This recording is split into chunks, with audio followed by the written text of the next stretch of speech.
She was sitting at the table, a box of old photographs spread before her, when she looked up at me and said, almost too softly, "You were always her favorite."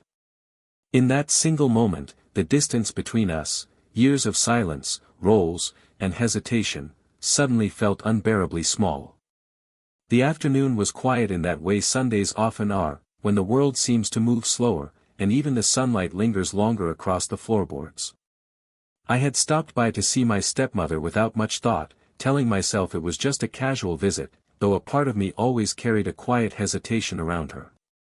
She was at the kitchen table when I walked in, her posture straight yet relaxed, a box of old photographs spread open before her like a treasure chest. For a moment, I didn't say anything. The air carried the faint aroma of coffee, still warm in the mug beside her, and the dry, papery scent of pictures that had spent too long tucked away in boxes.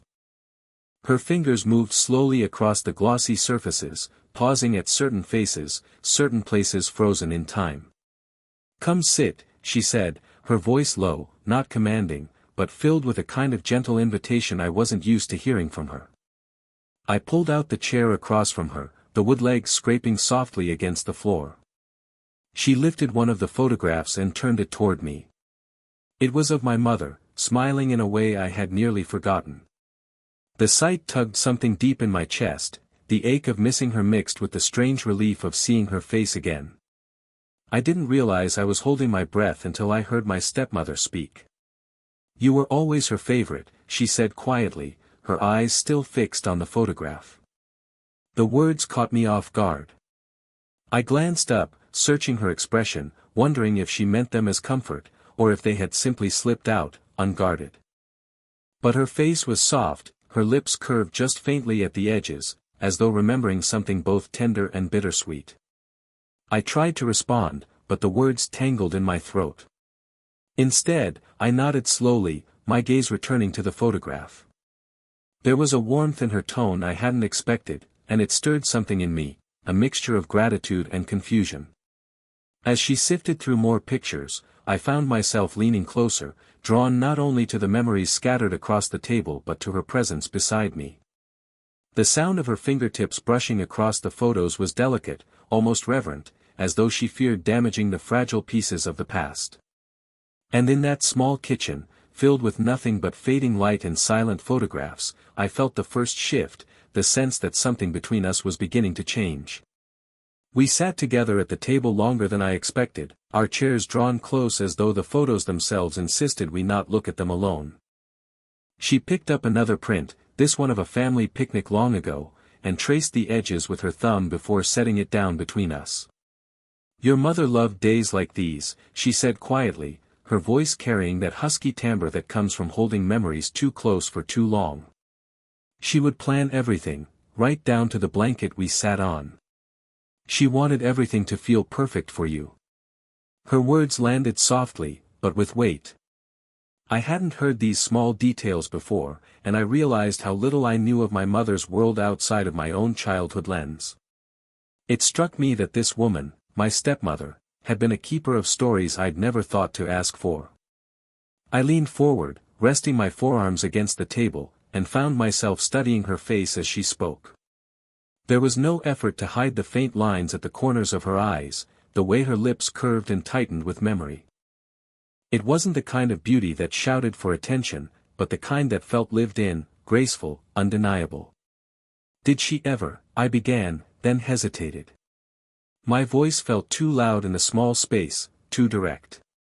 "Did she ever talk about me? When I wasn't there?" Her gaze lifted to mine, and for the briefest moment it held.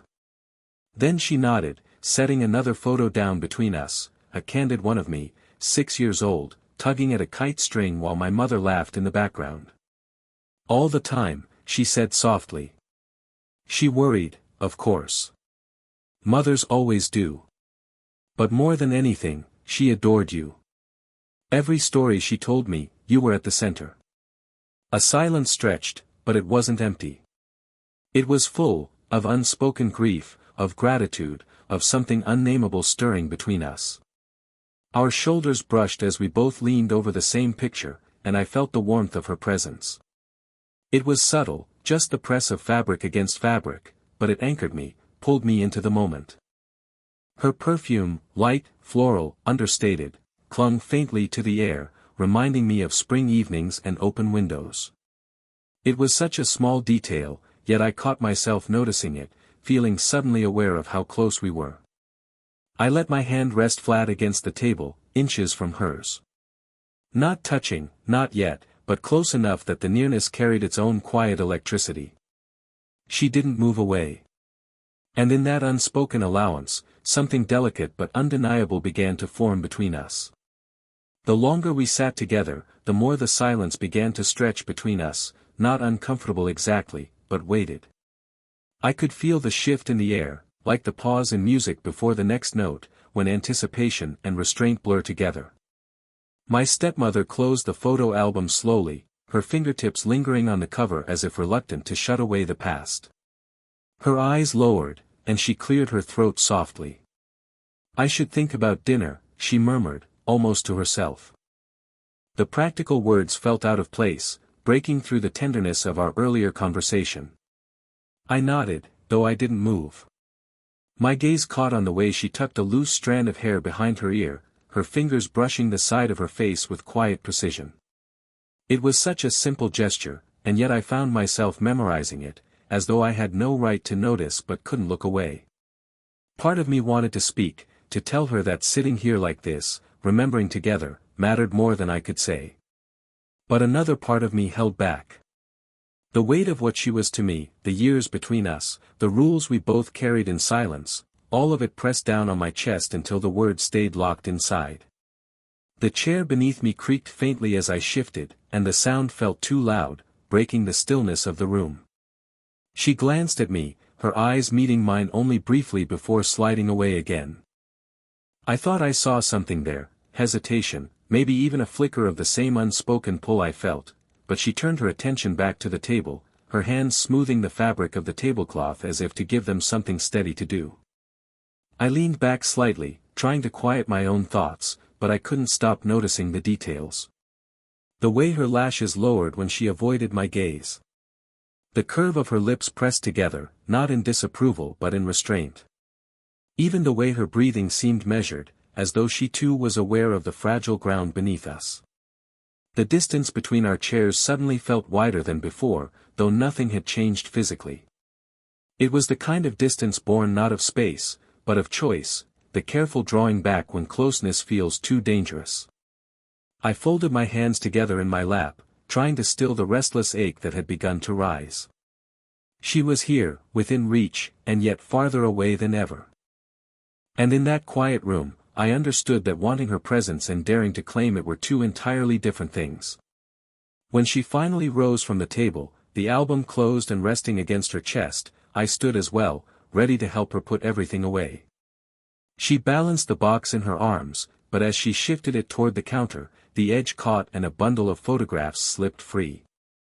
They scattered like leaves across the floor, faces and moments fluttering down between us. We both dropped to our knees at the same time. The floor was cool against my palm as I reached for the nearest photograph, but before I could lift it, her hand landed over mine. For a heartbeat, neither of us moved. Her skin was warm, soft against my knuckles, and the sudden closeness made my chest tighten. She laughed softly, almost nervously, withdrawing her hand a fraction too late to erase the contact. "Clumsy of me," she said, her voice lighter than the look in her eyes. I shook my head. "It's nothing." But even as I spoke, my pulse was still catching up, beating fast from that simple brush of her hand against mine. We continued gathering the scattered photographs, our movements careful now, deliberate. Each time our fingers neared, I felt the tension sharpen, as though the small space between us was charged. She placed one stack neatly on the table, then paused, watching me tuck the last few back into the box. When I looked up, she was already watching. Her eyes held mine longer than they should have, her expression soft but unreadable. There was no obvious invitation there, no clear line crossed, but the silence between us seemed to deepen, filling with things neither of us dared name. I rose to my feet and offered her the final handful. She took them from me slowly, her fingertips grazing my palm as she did. It wasn't accidental, I felt it in the way her touch lingered, light yet purposeful. "Thank you," she murmured, her voice lower now, almost intimate in its restraint. I nodded, but words felt unnecessary. The air between us was heavy with unspoken acknowledgement, with the fragile realization that something had shifted. The room hadn't changed, the evening light was still spilling across the kitchen in the same gentle way, but inside me, the world tilted. She set the photographs aside and smoothed her dress, a small act of composure. I caught the faintest curve of a smile tug at her lips before she turned toward the counter, as if giving us both room to breathe. Yet even with her back turned, I still felt the warmth of her touch echoing against my skin. Later that evening, the photographs were safely tucked back into their box, and the house felt quieter, more subdued. She had brewed a fresh pot of tea, and we carried our cups into the living room. The lamp on the side table cast a soft golden light, leaving the corners of the room in shadow. I sank into the couch beside her, close enough to feel her presence but not so close that our bodies touched. For a while, we simply sipped in silence. The steam from the tea curled into the air between us, fragile and disappearing too quickly. Then, she set her cup down with a faint clink and exhaled, as though gathering courage. "You know," she began, her voice quieter than usual, "being a stepmother was never easy for me." She paused, and I saw her fingers tighten slightly against her lap. "I always wondered if I was intruding, if I was more of a shadow than a person in your life." I turned toward her slowly, startled by her honesty. She rarely spoke of herself, rarely allowed me to see the cracks beneath her calm. Tonight, though, something had shifted. "I used to think you didn't want me here," she continued, her eyes fixed on the steam rising from her cup. "That you'd never accept me, no matter how I tried. And I suppose, in some ways, I stopped trying as hard. It was easier to stand at a distance than risk making things worse." The ache in her voice reached me in places I didn't expect. I remembered the years I had looked through her, treating her as though she were merely filling space. I hadn't realized she carried her own quiet fears, her own loneliness. I set my cup aside and reached across the space between us, resting my hand gently on hers. Her skin was warm, her fingers slender beneath mine. For a moment she didn't react, but then I felt it, a subtle shift as her hand softened, her fingers curling lightly over my knuckles. It was such a small gesture, yet it carried the weight of years unspoken. Her eyes lifted to meet mine at last, and in their depths I saw both relief and hesitation. "Thank you," she whispered, almost as if she were afraid of being overheard. I swallowed against the tightness in my throat. I hadn't planned to hold her hand, hadn't planned to bridge the space between us. But in that moment, it felt inevitable, like the only answer to the confession she had carried too long in silence. The minutes that followed stretched out in a way that felt both fragile and infinite. We sat together in the glow of the lamp, our hands still joined, neither of us speaking. The silence was not empty, it was alive, pulsing with the weight of everything left unsaid. Her fingers traced the edge of my hand, almost absent-mindedly, as if testing whether she was allowed to stay there. The simple motion sent a current through me, gentle but impossible to ignore. My heart thudded against my ribs, and I forced myself to breathe evenly, not wanting her to sense the storm inside me. When I shifted slightly closer on the couch, the cushions compressed and our knees brushed. She stilled at the contact, her breath catching faintly. I thought she might pull away, but she didn't. Instead, she let the moment linger, her gaze flicking toward me then dropping just as quickly, like a secret she wasn't ready to hold in the open. The room seemed too quiet. I could hear the ticking of the clock on the wall, every second stretching the tension further. Even the hum of the refrigerator in the distance seemed amplified.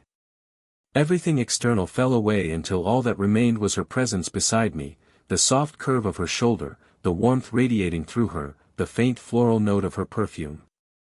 "I sometimes wonder," she said finally, her voice low and uncertain, "if I've done right by you. If I've given you enough." Her words pierced through me, gentle but sharp. I turned, wanting her to see the truth in my eyes, but when our gazes met, the air grew heavier still. She wasn't looking at me as a boy she had once tried to guide. She was looking at me now, as a man. And the awareness of it made my throat tighten. "You have," I managed softly, though the words carried more meaning than I dared explain. For a long moment, neither of us moved. My hand remained over hers, our knees still touching, the space between us thinner than ever. I could feel the pull, the urge to close that last inch, to break the silence with something neither of us could take back. But I held myself still, afraid that one reckless step would shatter the delicate balance we had found. The pause stretched on, trembling with everything restrained. And though nothing more happened, I knew something had already changed, the way she looked at me, the way I saw her, the way silence itself now felt like a secret we both carried. Evening settled slowly over the house, the golden light fading into muted shadows. The lamp by the sofa was the only glow left, casting its warm circle around us while the rest of the room slipped into dusk. Neither of us had moved for a long time, our words running out but our silence saying more than we could admit. At last, she drew a steady breath and gently withdrew her hand from mine. I thought I might feel the absence sharply, but she only shifted to the photo album resting on the table. With careful hands, she closed the cover, smoothing her palm over it one final time. The gesture was reverent, like tucking away a fragile part of herself. "Thank you for remembering with me," she said, her voice quiet but firm. It wasn't casual, it was layered with gratitude, maybe even relief.